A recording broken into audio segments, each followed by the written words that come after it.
He's back. He's back. Trea Turner is back, baby. Thank God. Thank God. Thank God for Trea Turner tonight. Thank God. Because I was going to go ballistic if the Phillies lost this game because of all the missed opportunities trying to score runs early in this ball game just to put it away. Christopher Sanchez does not have his best day on the mound. For some reason, the fake Freddie Fermin, I have no idea who the hell this dude is, smacks 2 home runs. Then you get a whole situation. Brandon Marsh has to leave the game because he bangs into the center field fence. We'll discuss that a little bit later. It looked scary in the situation, was in a lot of pain, had to get taken out. Rojas comes in. Royals, they score a couple of more runs. Get a 6-run score there. 6-3 ball game. And all the chances that you had in this game. Bohm starts the game off with a 2-run shot. Then Harper gets on base. You don't do anything there. Then eventually Stott finds a way to drive in a run. You don't do anything else there when you have more runners on base. It's a bunch of missed opportunities throughout the beginning of the game. It just is. It just is. And the Royals took advantage of it for some reason. You just let them take advantage of it. Momentum swings and everything like that. You know, JT grounding into double plays. Oh, boy. JT loving to ground those double plays. Those are nice, apparently. Kyle Schwarber continuing to struggle in the batter's box. But then, Bryce Harper sparks a plug after Alec Bohm leads off getting on base. Bryce Harper goes the other way. A home run. He was due. 6-5 ball game.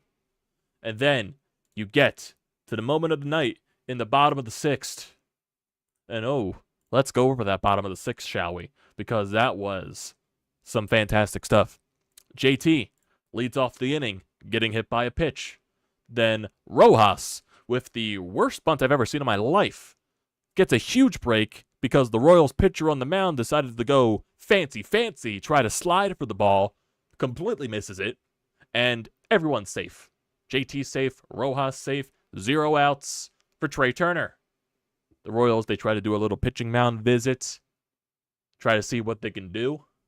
I don't know what they discussed in that meeting, because I guess the idea was to throw an absolute meatball to Trea Turner, and Trea Turner delivers, and Trea Turner gets Citizens Bank Park to literally shake. It felt like an earthquake. I was there. I was in person. You should have seen the entire ballpark losing its mind, myself including, losing its mind. Shaking I thought the place was going to collapse. I thought the place was going to, implode. Because that's how electric that moment was. That's how special that moment was for Trea Turner. The fans getting rewarded for showing their support. Trea Turner came up in a huge moment. And then he came up huger later in the game to give you some insurance runs. A nice double in the gap to score JT. Again. So, Trea Turner was the hero of the day. And the bullpen too, honestly. Matt Strahm, where, once again, you talk to yourself, oh God, Rob's using him for 2 innings again. He's using him. Rob, we talked about this before. Matt Strahm for 2 innings doesn't work. It worked today. And then you get Serafini dealing with some command issues, allows a couple of walks, gets out of the inning regardless. And then Craig Kimbrell allows a guy on base, really struggling with the strike zone. Then he gets a strikeout for the second out of the inning. The Royals bench is going crazy at the home plate umpire. Manager gets ejected. Player gets ejected. It's a crazy thing. And then Craig Kimbrell finishes off the game with a ground out. Ooh. Because, thank God you won tonight. Thank God you won. Because, like I said earlier, I would have gone crazy. That I already am. Crazier than I already am. And I'm a crazy man. I talk about Phillies baseball every single night. I recap them every single night. That's crazy enough. That's psychopath behavior. But I'm even on another level if you lost again today to this Royals team that is not good. That is not good. I don't care that they're on a winning streak. I don't care. They have what? They have 36 wins on the year. They're not good. They're not good. I don't care how many wins they got. You should easily beat this team. Now, you put yourself in a position to win the series tomorrow. Taijuan Walker on the bump, I believe, against Zack Greinke. A 500-year-old Zack Greinke. And if you don't hit a 500-year-old Zack Greinke, we have some issues. We have some issues. And also, here's a bright side too. You won a game, and you actually took advantage of the Marlins losing, of other teams losing around you in the wild card standings. You actually took advantage of that. And you got yourself some nice breathing room in those wild card standings in that second wild card spot. See what happens when you take advantage of the other team struggling. See what happens when you take advantage of that. It's a nice feeling. It's a nice feeling to get some separation there. It's a very nice feeling.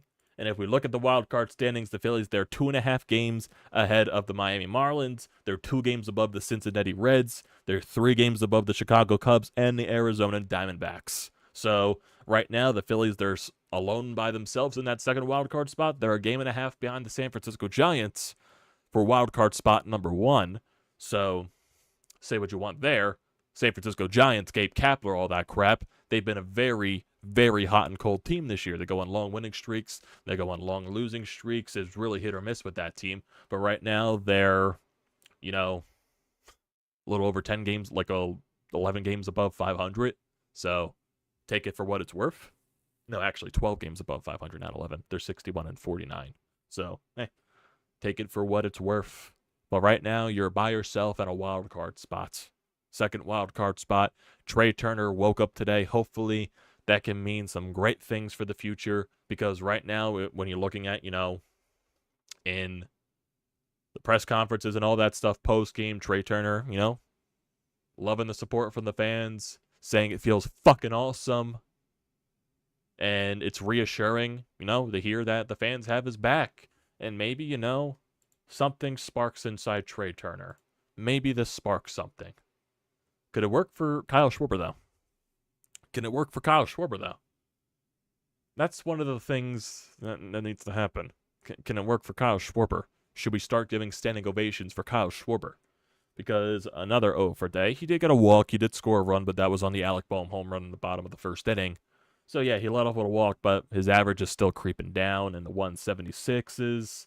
So, once again, another game without a hit for Schwarbs. Hasn't hit a home run in a while. It's been basically going over a week since his last home run. Alec Boehm had a fantastic game. 2 for 3 with a walk, 2 RBI. Bryce Harper, a fantastic game. 3 for 4, 2 RBI with a 2-run shot as well. Nick Castellanos, 1 for 4. Bryson Stott, 1 for 4 with an RBI. JT, 2 for 3. So, JT actually did some things today, so that's nice to see. He also did get hit by a pitch. Brandon Marsh was 1 for 2 before he left the game, and Rojas went 1 for 2 with that very, very weird bunt single. Very, very weird. I say so myself. Trea Turner, 2 for 4 in the 8-hole. 2-run shot. An RBI double. 4 RBIs on... Well, actually, 3-run shot, not 2-run shot. 4 RBI on the day. Love it. I love it. Love it seeing that from Trea Turner. Can we get it more, please? Can we get it more? Phillies 3 for 7 with runners in scoring position. They left 4 guys on base. Pitching-wise today, it was not Christopher Sanchez's day. This was probably his worst start since being called up and, taking over that 5th spot in the rotation role. This has probably been his worst start. 5 innings, 6 hits allowed, 6 earned runs, 1 walk, 7 strikeouts, and 2 homers allowed on 86 pitches. Not his best stuff. Not his best stuff. Definitely the defense could have helped him out a little bit more, but it is what it is at the end of the day. The bullpen comes up huge, even though Sir Anthony Dominguez and Craig Kimbrell dealt with some command issues. Matt Strahm was really good for 2 innings of work, 2 strikeouts, 18 pitches, 15 strikes in total. Sir Anthony Dominguez, 2 walks and 1 strikeout on 24 pitches. Craig Kimbrell, 1 walk, 1 strikeout on 23. So I'm assuming both of those guys are not going to be available tomorrow with those pitch counts. I'm just expecting it at this point. Really expecting that. So, yeah. That's what we're talking about there. Definitely got to get a good performance from Taijuan Walker. Definitely would be appreciated But let's just go to the beginning of the game just to see where the Phillies probably just could have put this game out of hand, and they didn't. So Schwarber leads off with the walk, Bohm with the 2-run shot, so Bohm is continuing this hot streak that he is on, and he is playing some fantastic baseball, looking fantastic at the plate, especially in that 2-hole, which is really needed. Really needed, getting some production out of that 2-hole. Nice to see. Bryce Harper then followed up with a single, then back-to-back strikeouts from Castellanos and Stott, then JT singled, and then Brandon Marsh singled, but then Dusty Waffa did something stupid and tried to send Bryce Harper home on that single by Brandon Marsh. It was the hardest hit single I've ever seen in my life to the right fielder, and it was just a cannon to home plate, and Bryce Harper was out by 50,000 feet. So a terrible read by Dusty Wathan. Terrible at his job. Always puts runners in the worst possible scenarios, even though sometimes the runners also run stupidly, and they go past his stop sign sometimes when he does put a stop sign up, but this one was all on Dusty. This one was on Dusty. So you don't capitalize on that situation. And then the Royals lead off the very next inning with a home run. Freaking Fermin. Freddie Fermin. Who the hell is this dude? 28-year-old catcher journeyman. Crushes 2 home runs. Where the hell did that come from? Where the hell did that come from? Bottom of the second inning, you go down 1-2-3. Bottom of the third, you get another run on the board. Bohm with a leadoff walk. Harper with a double. Down the right field line, Stott with a single to score a run. And then JT grounds to do a double play. So another missed opportunity there to put more runs on the board, because the very next inning, once again, Furman homers with 2 outs. So yeah, that's nice to see. It's once again a 1-run game. Bottom of the 4th, you do nothing, and then here comes the top of the 5th. Taylor triples to lead off the inning. That's when Marsh got hurt. Then another walk. So you got 2 runners on with no outs. And then they do a suicide squeeze. Sanchez decides to bring it home. Nothing going on there. Everybody is safe. It's a 3-3 ball game, and then an RBI single scores another run. It's 4-3, and then a ground out scores another run, and then stealing. Someone, Garcia tries to steal third base. JT overthrows the ball, goes into the outfield, and another run scores. Honestly, there's another question mark that I have. When was the last time JT Realmuto threw someone out trying to steal a base? It feels like it's been a while. I don't remember the last time I've seen JT Realmuto throw someone out trying to steal second or third, because his throws over the last month or so had looked terrible. Not even on par. Guys are getting easy jumps. I don't know if it's due to the pitchers that are on the mound, but it just feels like he's not getting guys. Not getting guys, and are taking advantage of it. I don't know what the problem is. I don't know what it is. And it has nothing to do with the hand injury that he got in Miami, because this has been a thing that's been going on for weeks at this point. So I have no idea. So Royals, they take a 6-3 lead in that top of the 5th. Bryce Harper responds after an Alec Bohm single. He goes the other way, 2-run shot. 6-5 game there. Then the Trea Turner home run in the bottom of the 6th after JT with the hit by pitch and the Rojas bunt. Then Trea Turner brings some insurance in the bottom of the 8th inning. JT reaches in on an infield single. And then Trea Turner doubles deep into the left center field gap. And then that's basically it from there. So yeah. That's what we got today. Phillies win. And now let's try to get a win tomorrow. That's the most important thing there.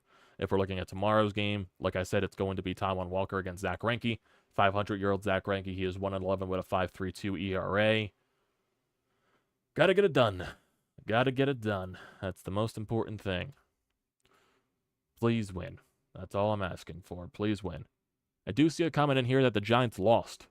So that's nice to see. Giants lost. Brings us a little bit closer in the wild card standing, so that's nice to see a lot. Now a game behind the Giants for the first wild card spot. That's very nice to see. Very nice to see. But yeah, that's where we stand. That's where we stand today. This is going to be more of a quick hitter, boys. Tired from the game all day, being out. So I'm just going to chill basically the rest of the night. We don't have a voicemail here. I do want to leave you off with one thing, though. Did y'all see the hit, the scrum between the Jose Ramirez and Tim Anderson? The guys literally started to square up around second base after Ramirez doubled. And then Ramirez with the freaking one-punch knockout. Seriously, Tim Anderson, if you're going to square up like that, you don't go down in one punch. You don't go down in one punch, my guy. Now, yeah, you don't have to take advice from this idiot on YouTube. But Jesus. Yeah, Bucket Getter, go search it up on Twitter. It's one of the trending things right now in the baseball community. It's absolutely hilarious. But that's where I'm going to leave you guys off. Go look up that fight, and I will see y'all next time. Don't forget to leave a comment. Don't forget to drop a like. Don't forget to subscribe. Don't forget to use the code TTPSPORTS, $20 off your purchase at SeatGeek. Like I said, everyone, I appreciate you all, and I'll see you next.